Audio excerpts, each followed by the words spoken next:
Friends, हमारे YouTube channel उपकार educare में आप सबका हार्दिक स्वागत है।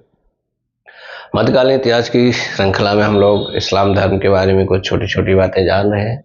आज सबसे इम्पोर्टेंट जो है पार्ट, इस्लाम धर्म की कुछ शब्दावली बेसिक, वो चीज़ जानने की कोशिश करेंगे। जैसे इस्लाम का मतलब क्या है, मुसलमान का अर्थ, नबी, हिजरत, हाजी, कुरान, हदीस, सुन्नत, ईद, बकरीद, मुहर्रम, ये सब चीज़ें क्या हैं, बहुत बेसिक सी चीज़ें हैं। इस्लाम का मतलब होता है पवित्रता या शांति में प्रवेश। पवित्रता या शांति में प्रवेश। इस्लाम का मतलब है मुसल्लम। मुसल्लम है ईमान जिसका।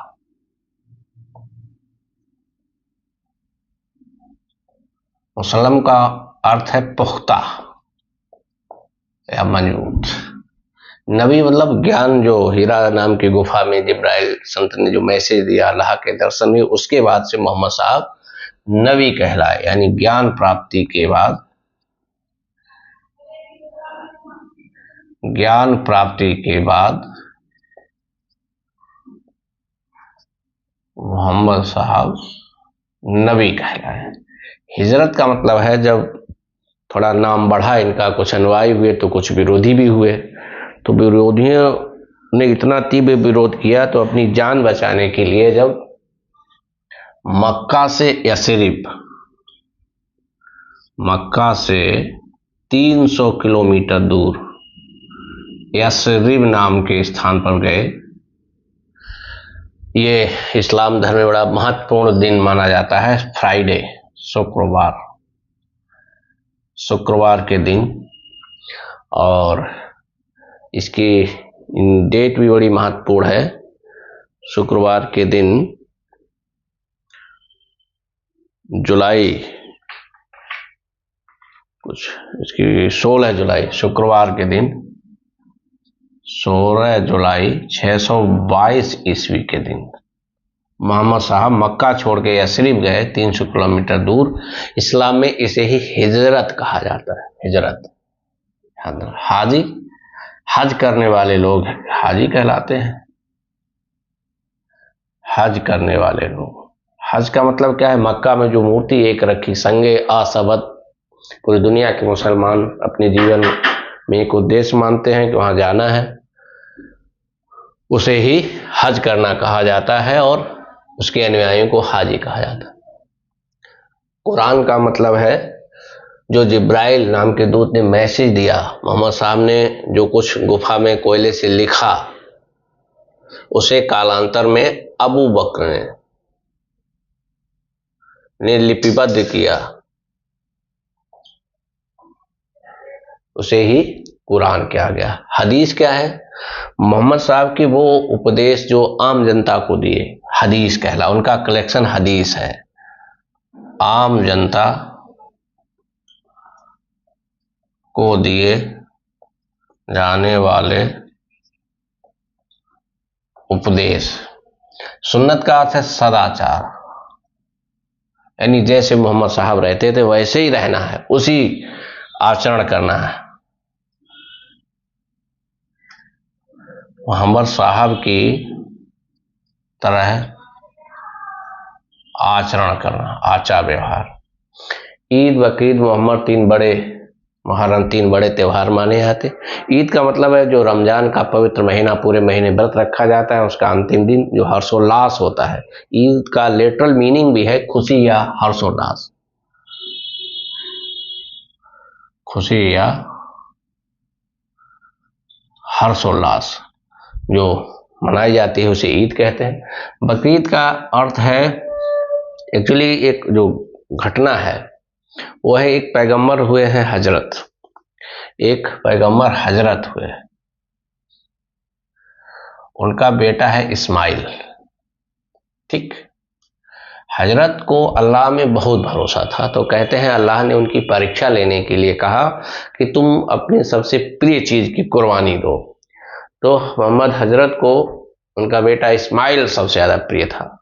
तो कहते हैं मोहम्मद हजरत तैयार हो गए इस्माइल की कुर्बानी देने के लिए, लेकिन बिल्कुल अंतिम क्षण में जब देखा अल्लाह ने कि इनकी आस्था, इनकी भक्ति में कोई कमी नहीं है, तो इस्माइल को हटा के उसकी जगह पे बकरा रख दिया गया। तो ये इसीलिए इसको बकरा ईद, ईद उल अजहा कहा जाता है। इसका नाम है ईद उल अजहा। ठीक। मुहर्रम ये शोकोत्सव है।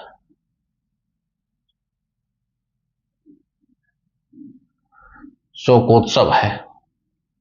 मोहम्मद साहब के दामाद और इस्लाम धर्म के 5वें पैगंबर अली के बेटे हैं हुसैन, जिसे सीरिया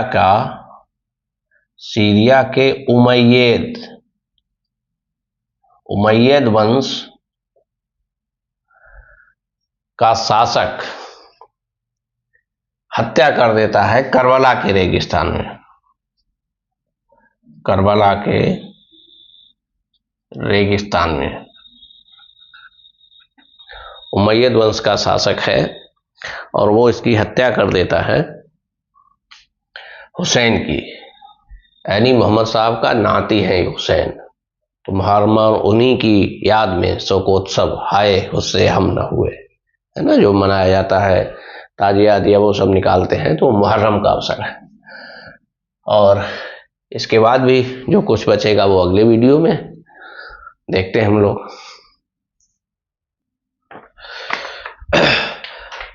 इस्लाम में या उर्दू में दिनों के नाम बड़ा महत्वपूर्ण सवाल है। कभी कभी पूछ लिया जाता है, ना भी पूछे तो एक जनरल अवेयरनेस के लिए भी अच्छा बिंदु है। हिंदी में जिसे सप्ताह कहते हैं, उर्दू में उसे हफ्ता कहते हैं, उर्दू फारसी या इस्लाम में। रविवार को इतवार कहते हैं, सोमवार को पीर कहते हैं, मंगलवार को मंगल कहते हैं, बुधवार को बुध कहते हैं, गुरुवार को जुमरात, शुक्रवार को जुमा और शनिवार को शनिचर कहते हैं। ठीक है, बहुत सारी चीजें कॉमन है। अब इन्होंने हमसे लिए या हमने इनसे लिए, ये तो एक बहस का मुद्दा हो सकता है, लेकिन चूंकि कल्चर पहले से थी, वैदिक कल्चर, सनातन कल्चर, तो हो सकता है चीजें यहाँ से वहां गई हो, मे भी पॉसिबल। देखिए, आज जिस ग्लोबलाइजेशन की हम लोग बात कर रहे हैं, तो उस समय भी था। स्लो भले ही हो, 1 सेकेंड दिन में समय लगता हो, लेकिन लोग आते जाते थे और एक दूसरी भाषाओं से शब्द लिए गए हैं। खान पान की चीजें जब हम लोग पढ़ते हैं, फसलें कोई पुर्तगाल से आई, कोई मैक्सिको से आई, धान, चावल, मिर्च, धनिया, सब पूरी दुनिया ग्लोबलाइज थी, है और रहेगी भी। सब एक दूसरे से जुड़े हुए हैं। आगे हम लोग देखते हैं कि शिया सुन्नी ये कौन कौन से देश हैं।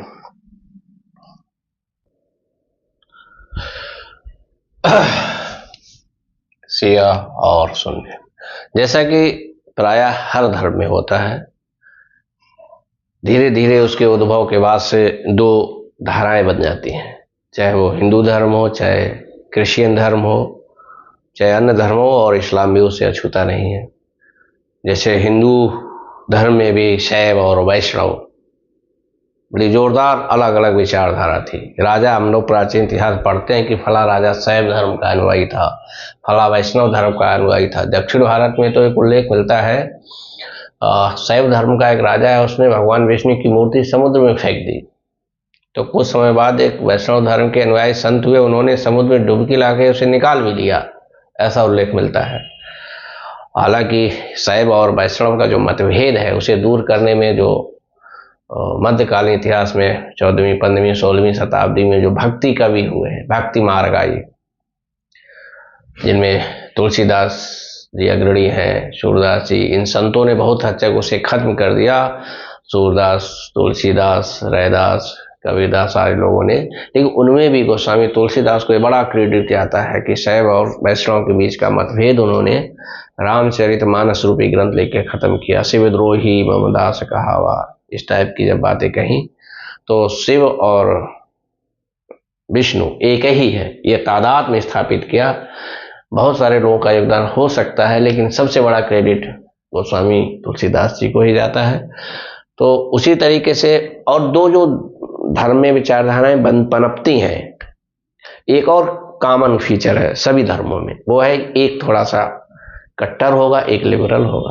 मतलब एक थोड़ा रूढ़िवादी कंजर्वेटिव कट्टर, एक थोड़ा प्रोग्रेसिव रिफॉर्मेटिव और लिबरल। इवन बौद्ध धर्म जो बहुत सिंपल माना गया है, उसमें भी दो धारा, हीनयान और महायान बन गए। जैनों में भी ऐसा ही लिखता है, श्वेतांबर दिगंबर, प्रोटेस्टेंट कैथोलिक, शैव वैष्णव। वैसे यहाँ पे शिया और सुन्नी। शिया को आप मान सकते हैं लिबरल, तो मोटा कॉन्सेप्ट है, ये थोड़े से कंजर्वेटिव है, रूढ़िवादी, ठीक, कट्टर रूढ़िवादी। शिया लिबरल रिफॉर्मेटिव। शियाओं की जो मान्यता है कि खलीफा केवल आध्यात्मिक नेता हो, जबकि सुन्नियों का मानना है कि खलीफा आध्यात्मिक और सांसारिक दोनों तरह से नेतृत्व करे। मतलब वो धार्मिक सर्वोच्च नेता भी हो और भौतिक शासक भी हो। खलीफा की नियुक्ति अली के वंश से हो, ऐसा शिया लोगों का मानना है। खलीफा के लोगों का सुन्नियों का मानना है कि खलीफा वंशानुगत ना हो। शिया लोगों का मानना है कि एक साथ कई इमाम हो सकते हैं। सुन्नियों का मानना है कि पूरे विश्व में केवल एक इमाम होगा। इमाम मतलब पुजारी, पुरोहित। कुरान, शिया लोगों का मानना है कि कुरान पर बहस की जा सकती है, यानी उसमें बहस की जा सकती है तो फिर करेक्शन भी किया जा सकता है। जबकि सुन्नियों का मानना है कि कुरान पर कोई बहस नहीं की जा सकती। ठीक, तो ये शिया सुन्नी का बेसिक। शियाओं के कौन कौन से देश हैं, अगर देश की बात करें तो इनमें ईरान प्रमुख है, ये नेता भी है शिया लोगों का। Iran, Bahrain, Iran, Iraq, Bahrain, Iraq, Bahrain, Azerbaijan, Azerbaijan, Yemen, Lebanon,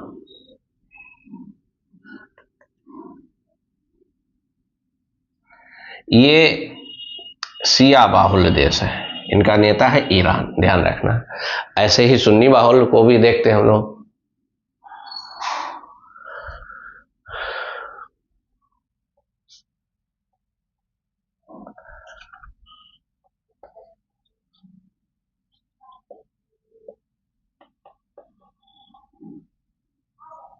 Saudi अरब, तुर्की, सीरिया।